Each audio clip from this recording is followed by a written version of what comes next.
Well, I'm delighted to say that joining me on the Godcast is Henry Normal. Now, Henry is a writer, poet, TV and film producer.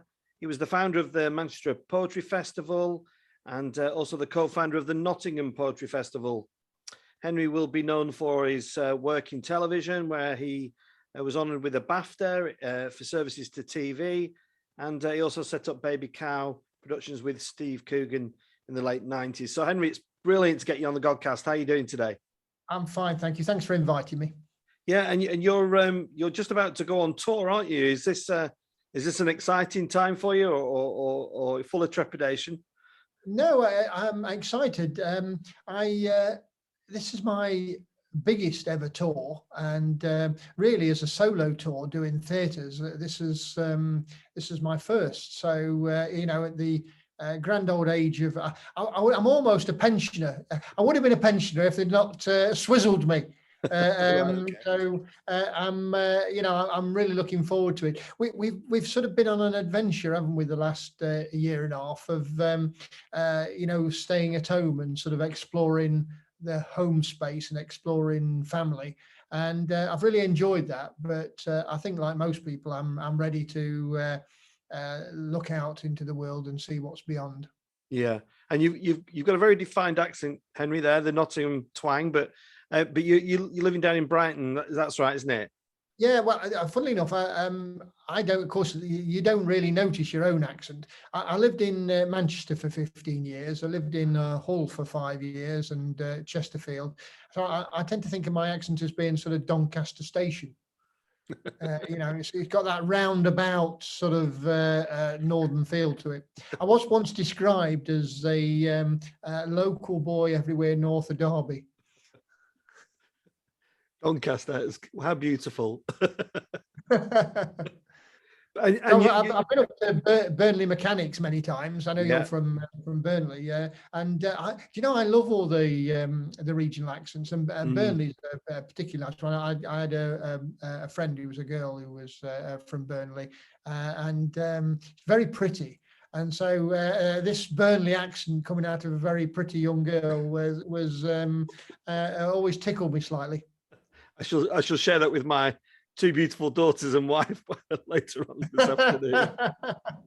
But you're not far from Burnley, are you? You're up in Darwin. That's where you get things underway up here. I'm at the Darwin Library. So this weekend, I'm at Sale, so near the airport there.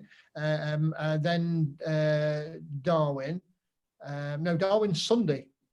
Sunday, Darwin. You'll be working. And Saturday's Morecambe, but we've sold out in Morecambe, so there's no point in going there. Yeah.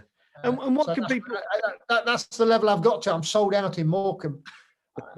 They call it the West End, so I can say I've sold out in the West End. I'm sure you're not the last person who sold out in Morecambe. So what can people expect, Henry? I mean, you're a man of many talents and a great kind of back catalogue. What can people expect when they come and see a show? Well, I like to do jokes and poems and stories and mix them all up, and I like to do funny things and serious things. I like the whole of human life in there. There's a little bit of philosophy. There's a little bit of spirituality, I would say. There's a little bit of everything in there. It's sort of it's an hour and a half, and I like to sort of give people a sort of a roller coaster ride of emotions. Is the way I look at it.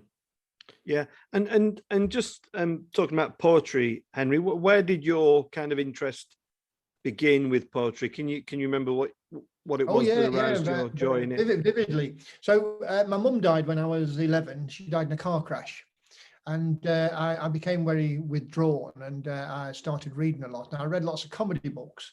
So I read everything from James Thurber and, Offnung and all those ones that you get in the library in the dusty books, to Monty Python, who were very new at the time, and Spike Milligan. And I came across a book of Spike Milligan's, which I thought was a comedy book, which was called Small Dreams of a Scorpion. And it turned out to be a book of serious poems, and it made me cry several times. And I love the fact that somebody so funny could also move me. Yeah. So, that really opened my eyes. And then I went to the library and I got out all the books I could. So obviously the Liverpool poets were, very influential. Adrian Mitchell, who I always thought of as being sort of very akin to the Liverpool poets, sort of around the 60s, and is very accessible in his work. But I tried every poet, everything from sort of the Russian poets to sort of all the poets down right back to Chaucer.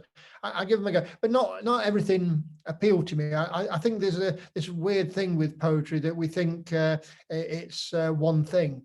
You'd never say I like all music, or all painting. Or as an art form, there's lots of different styles. If you think of music, you've got jazz, classical, pop, rock, lots of different styles. And I think with poetry, there's lots of different styles as well. So I found the sort of poems that meant something to me. And in the early days, very often it was the Jonathan Cape books, because Jonathan Cape was a new publisher at the time in the 60s, and they always had a photograph on the front of their books, and they looked very modern. And when you open the pages, there was, it was talking about a world that I understood and I knew. Yeah. And did you ever, or have you ever kind of read through the Psalms, talking about historical kind of? Well, I know I've read several bits of the Bible. My real name's Peter, so I tried to read the Old of Peter,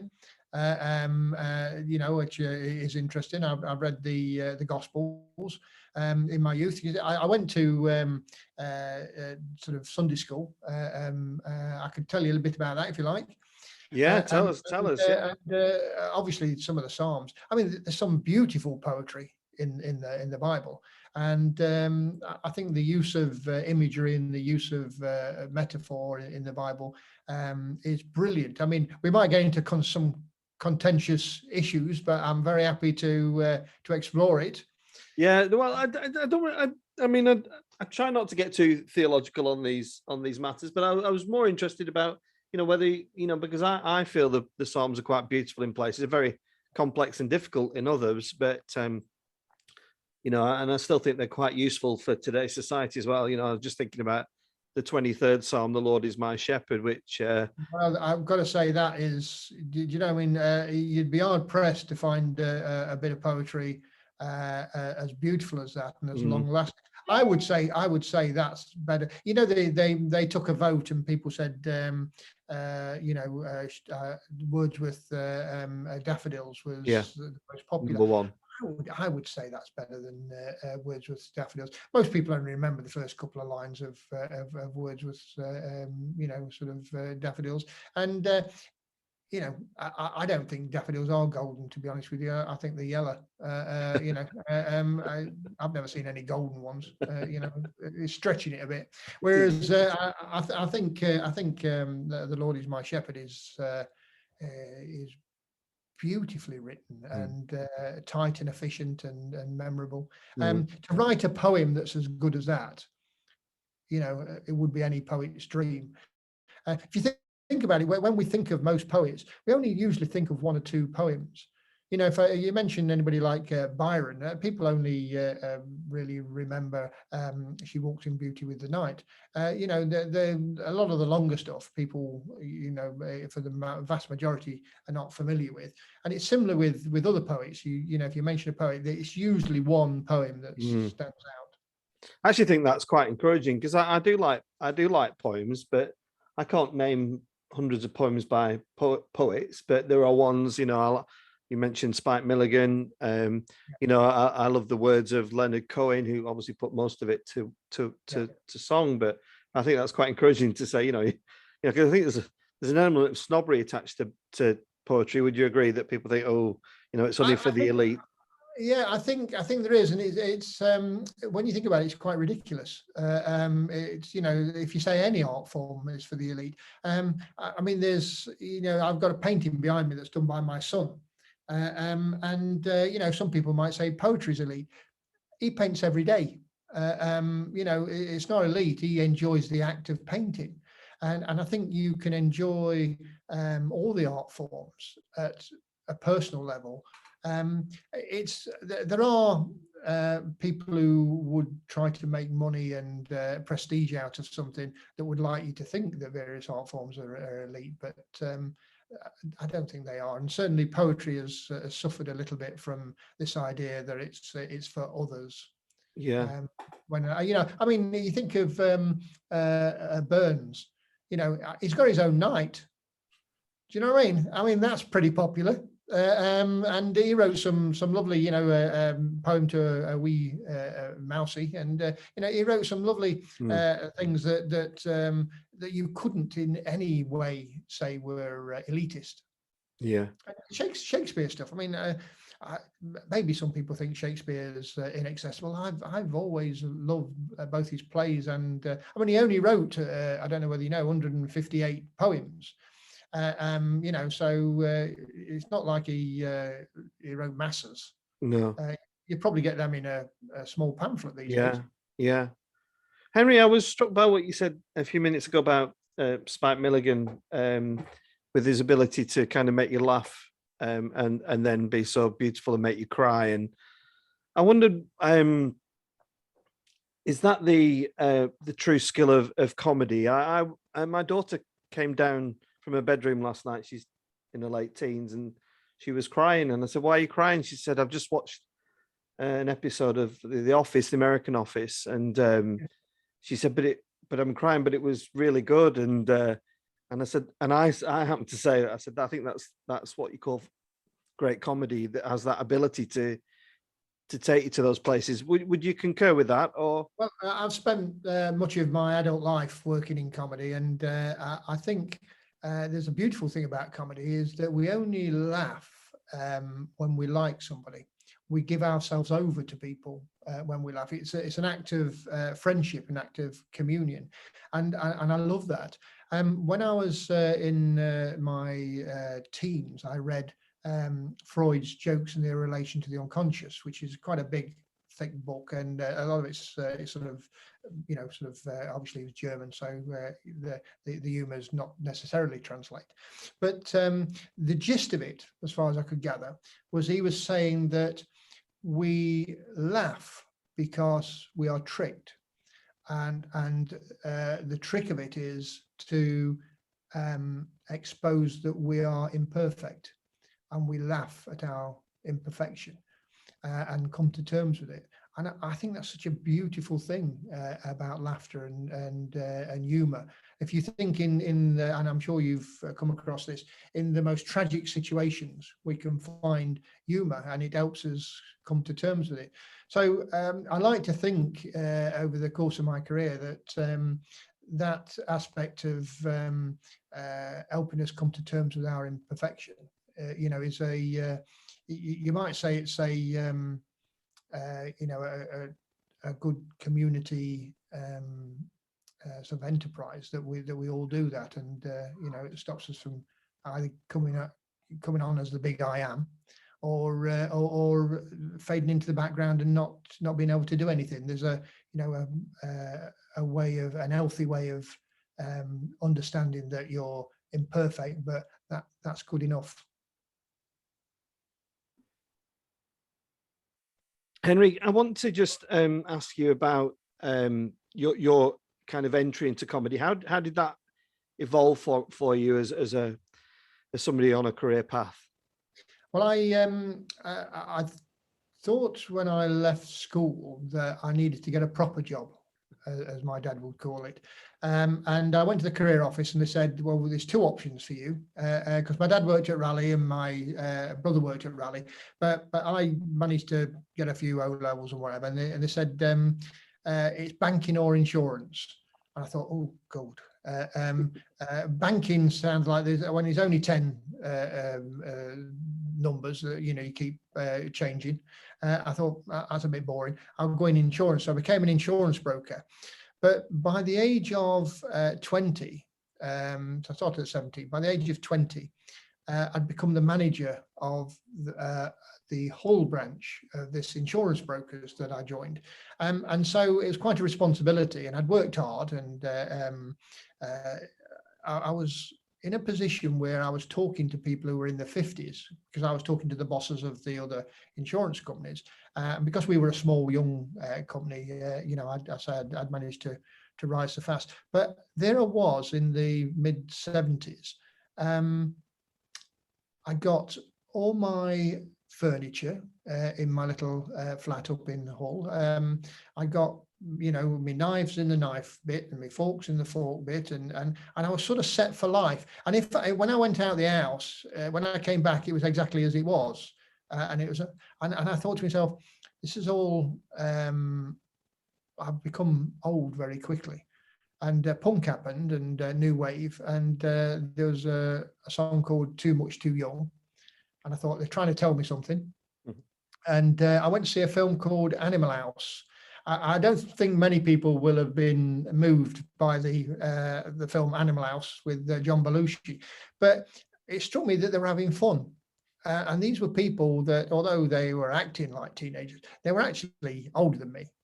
So I thought, well, maybe, life should be fun and an adventure, and not just, responsibility.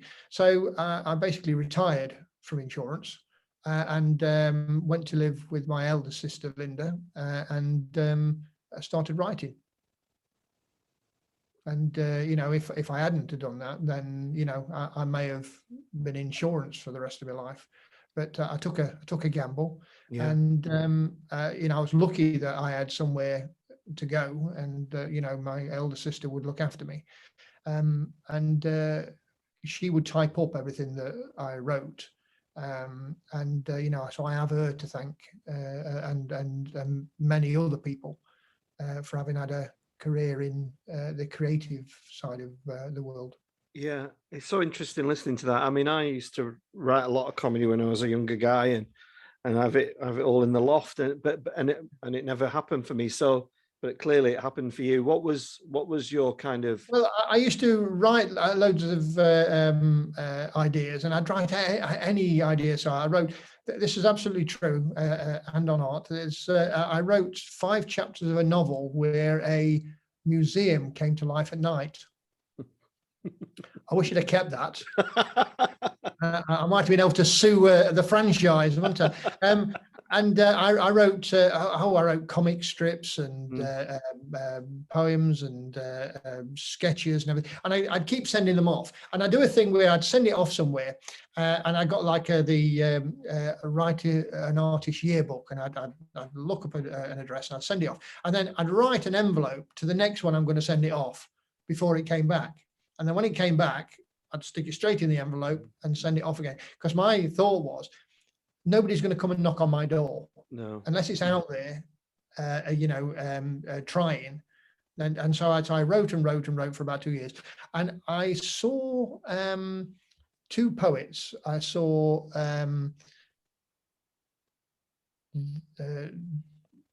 John Cooper Clarke up in the Lead Mill. And he was playing to a packed audience, and they were quite young. And I thought, oh my God, this is like rock and roll, but somebody's reading off a bit of paper. I thought, well, I can read off a bit of paper. I've got the bravery to stand up there and and give it a go. And I saw Roger McGough reading Summer with Monica. Which obviously is a series of love poems, and I thought, well, this seems like you can make a living doing this. I'll give this a go. So I would go on the stage, and of course I didn't have a great deal of material at the time, but I think the first one I got paid £30, and I read probably about 4 poems, and I remember thinking that's not bad odds. £7.50 a poem. I can write more of these, and so I worked my way up bit by bit to doing like 20 minutes, then an hour, and then I went to Edinburgh with a show, and I got spotted by the TV people in Edinburgh. But it was a long old journey. Probably 8 years, something like that. I think it's a great lesson for people. I mean, I didn't do those things you said. I sent them off, and once I got a couple of rejection letters, I kind of thought, well, it must be crap. I suppose that's what I thought. But it's a great lesson. Perseverance, stamina, the stubbornness to not give up is, I think, one of the keys. I knew that I could write something funny, and I'm not a very good actor. But I knew that I could read something and I could say something. And there's a sort of drive that I'm sure you have to have. So every person that I've met who is a creative, what I've found, and I've having been in television for 30 years, I've met quite a few. What I found is that at some point in their childhood or at some point in their teenage years, they've stepped back and stopped sort of living in the present and being sort of the center of the world. And they've stepped back and looked at the world and tried to understand it and tried to understand their place in it. And the creativity is part of a conversation of trying to understand their place in the world. And certainly, say with my mum dying in a car crash at the age of 11, I can trace back that journey for me. If you look at Glastonbury and you see all the people jumping up and down in the middle of Glastonbury, there's no writers there. All the writers are on the side trying to understand why these people are jumping up and down.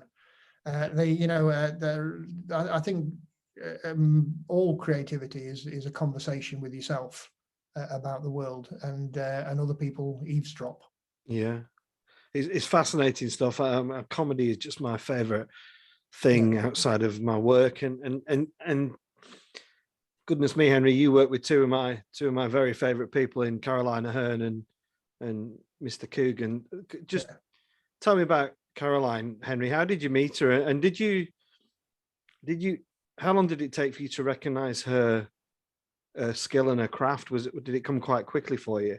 You've got to remember that we were all young at the time, so nobody knew that anybody was going to have a career. We were just all experimenting. And of course, the whole idea of what people call alternative comedy back in those days, but doing something different and new, was all in its infancy. And there weren't really any comedy clubs, so I got up to Manchester, and there was a great sense of community amongst all the other acts, and people would do gigs with singer-songwriters and jugglers and magicians and poets and comedians and actors, and it was a big mix.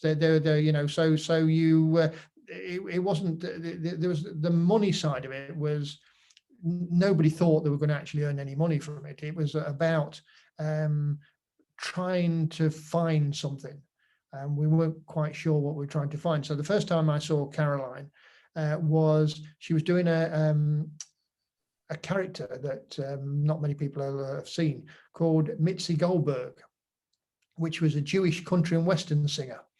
So she was dressed up like Tammy Wynette, who she later met, funnily enough, and she was belting out these comedy songs and doing little sort of bits in between the songs. And she had a bloke behind her playing the guitar who never spoke, and he got a very droll thing. And I thought it was hilarious.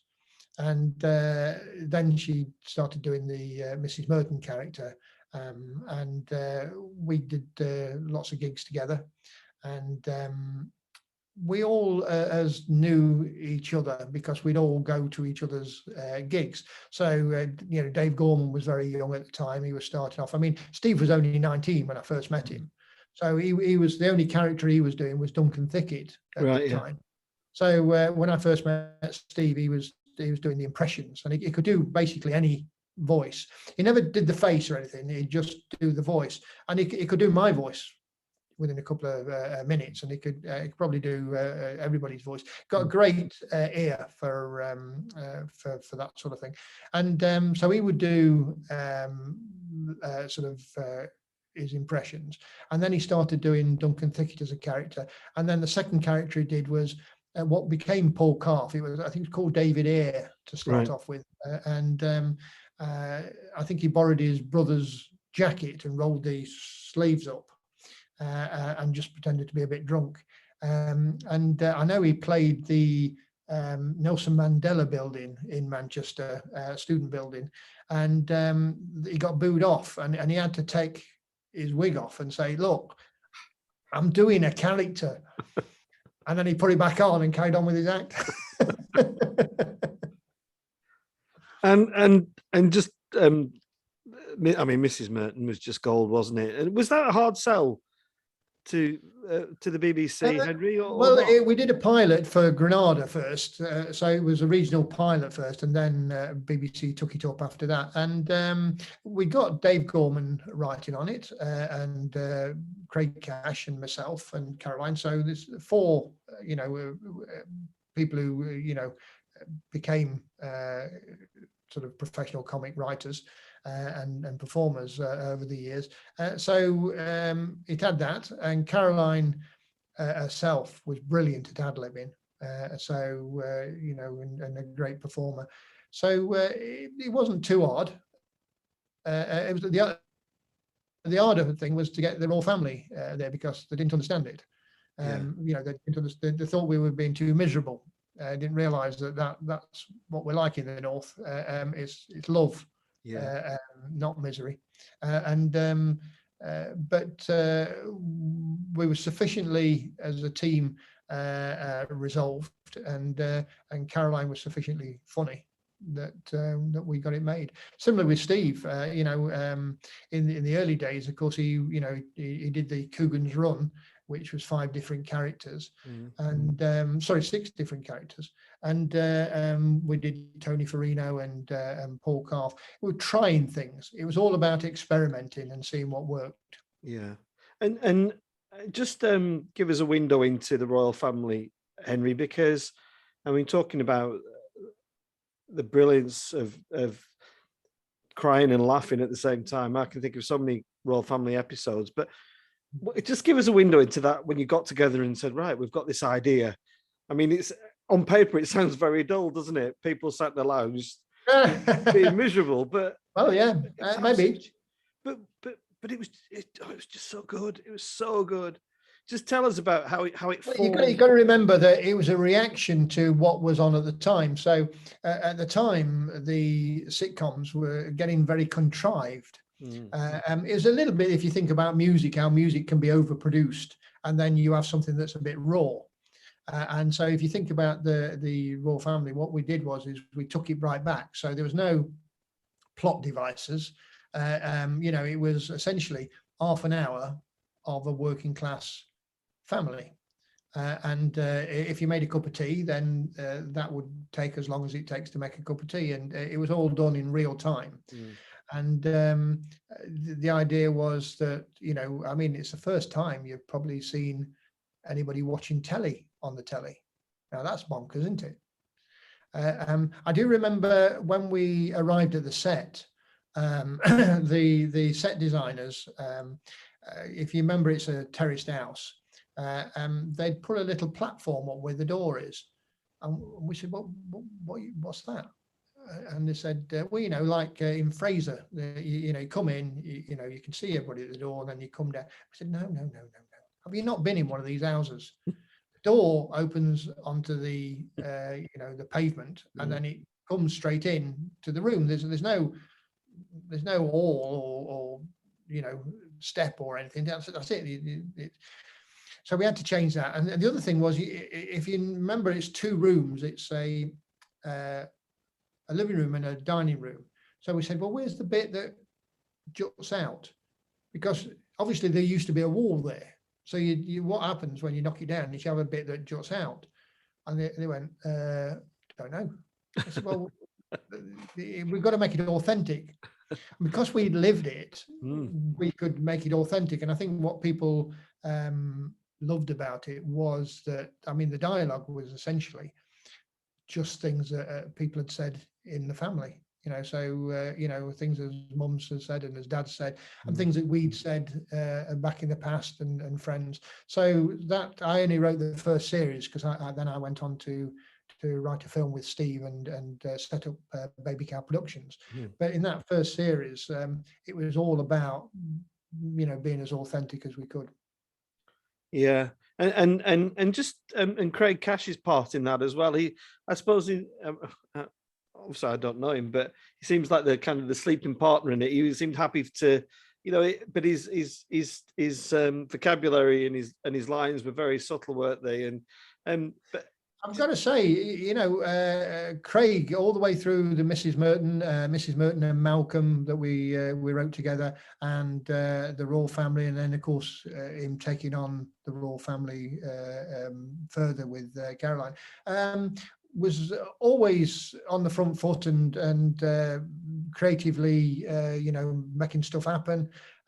So if there's any perception that he's not fully, you know, sort of equal, I think that's wrong. He's very much, and of course he went on to do Early Doors, which he wrote and starred in himself, and set up a company called Jelly Legs, who's made some great TV. So I think, strangely enough, had we not all met up, I think Craig would have still have made it in comedy and television. But luckily, you know, we were all in the right place at the right time, and so we managed to be quicker. yeah, and I mean, gosh, I could talk to you all day, Henry, because it's just so rich stuff. But Coogan's run was just genius, wasn't it? And kind of, I suppose, brought Steve to the world on a larger scale. And from there, we'd done Paul Calf Video Diary before then, and then we did Pauline Calf Video Diary. So we'd won BAFTAs for those. So we'd sort of, time we did Coogan's run, we'd established ourselves, and of course it was Steve, Patrick Marver and myself that wrote those, and Coogan's run. And Patrick's obviously a great playwright, and you know, has directed and done stuff. So again, you know, you got three people that were on the front foot, you know, getting involved creatively. I'm very pleased with the shows that we did. I think they stand up. If you watch them nowadays, they still stand up as funny shows. Yeah, and we've not even mentioned the success of Baby Cow and productions. You know, shows like Red Dwarf and The Mighty Boosh, and well, of course, Red Dwarf has been going for years, but it's a testament to how far we'd come as Baby Cow that we were allowed to make a couple of series with Doug Naylor, who is the big driving force and creativity behind Red Dwarf, and his son Richard, who's brilliant. And I was very honoured because I'm a Red Dwarf fan, and I've been watching it since it started. So to have become established enough that we were trusted with that was a big honour for me. We started off Baby Cow in 1999, and we were the first. Steve and I were the first comedy producers that were working class, northern, and had not been to Oxford and Cambridge. So quite groundbreaking in a way. And obviously we start off with the first two shows we made were Marion and Jeff, and Human Remains with Julia Davis, and they both won RTS awards. So we were very keen not to start off with a Steve Coogan vehicle, because we didn't want the company to be thought of as just for Steve. And of course we made lots of stuff with both Julia Davis and Rob Brydon after that, and so that put us in good stead. I was just And thinking I about. think probably the most famous thing we did was well, two things. One would be, well, three things. One would be Gavin and Stacey, and another would be Philomena as a film, and Alan Partridge as the film. Yeah, and you mentioned Julie Davis, and Nighty Night was just hilarious. I've got the DVDs up there on my shelf. Julie Davis. Well, great. Well, she was. I don't know. I kind of look for the genius in people. She's a special lady as well, isn't she? Well, she sometimes with a script, you want to zhuzh it up a bit, and you go, push it further.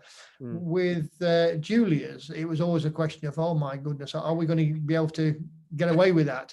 And you try unsuccessfully most of the time to pull it back a little bit. But yes, she was and would do things, write things, and have scenes and characters that are sort of so outrageous that. But all done very realistically and very brilliantly. So I'm especially fond of Julia, and of course, Human Remains. We actually had Ruth Jones in that. So right from the beginning of Baby Cow, we were building, if you might think, a new community of people in the way that in Manchester we'd have this community of Steve and Caroline and John Thompson and Dave Gorman and Chris Addison, and lots of people had built up into a community. With Baby Cow, we were building up this community of great writers and actors. Yeah, and you walked away from it, Henry. That right? You decided to. What was your thoughts behind that? Was it that you just made enough money, or you just needed a break? I've got an autistic son, and he's 23 now. So I want to be part of the home family life with my son Johnny and my wife, and the running of a business that's made huge amounts of television, and I had to commute to London every day, is quite difficult to then have any energy. So as I was getting older, and as we'd made Philomena, which made £150 million worldwide, I thought I've probably peaked. So I thought, well, I might as well go back to my first love, which is poetry, and I can do that at home, and then I can, spend more time with Johnny and Angela, and see my house, which I've got, and my garden, and have a look at the sea, and just enjoy life. I mean, if I made 451 programs, I don't think anybody would notice the difference. No. And I just want to ask you about comedy now, Henry. I mean, I was trying to encourage my daughter after a conversation last night to give Only Fools and Horses a go, which was very, very much in that classic sitcom kind of. Do you think sitcom is dead in that regard now? I can't remember a really good sitcom. No. The people have said this since the 70s. No. I'll give you two examples of two brilliant comedies on at the moment. I don't call them sitcoms, I call them narrative comedies. Okay. Because a sitcom as a form used to be with an audience, but we tend to make films nowadays because people are more savvy in terms of film. So I would say Ghosts is one of the best comedies on television, and Homer is Normal is another great comedy on television. So now, if you go on to all the other channels like Netflix and Amazon, there's some great stuff knocking about on those. So I would say that it's thriving as comedy. There was a big change at the time I left, in the DVD market collapsed. So people started downloading, and the whole industry geared up for downloading. So that took a bit of a blow for a while, with people adjusting, and a lot of people who made comedy then went into making drama, because drama you can sell to more countries than you can sell comedy. In terms of comedy, it's only the English speaking countries that you sell to. So, you know, Australia, Canada, the Scandinavian countries, and England and Ireland. Whereas in America, of course. Whereas if you make a drama, that seems to travel to, you know, South America, Africa, Asia. So people make more money doing that. So a lot of people who were making comedy moved into drama, and that's what Baby Cow did. They moved into drama. They still make a few comedies, but they're geared up for films and drama. Yeah. And do you miss it? No. Nice simple answer. Now, do you know, I miss the people.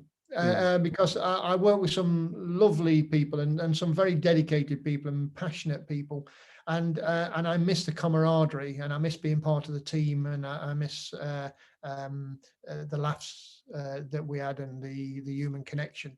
But the actual stress of the work, if you've got to imagine, I was the boss, so I had to keep it all going, and that can be hard. So I don't miss that. No.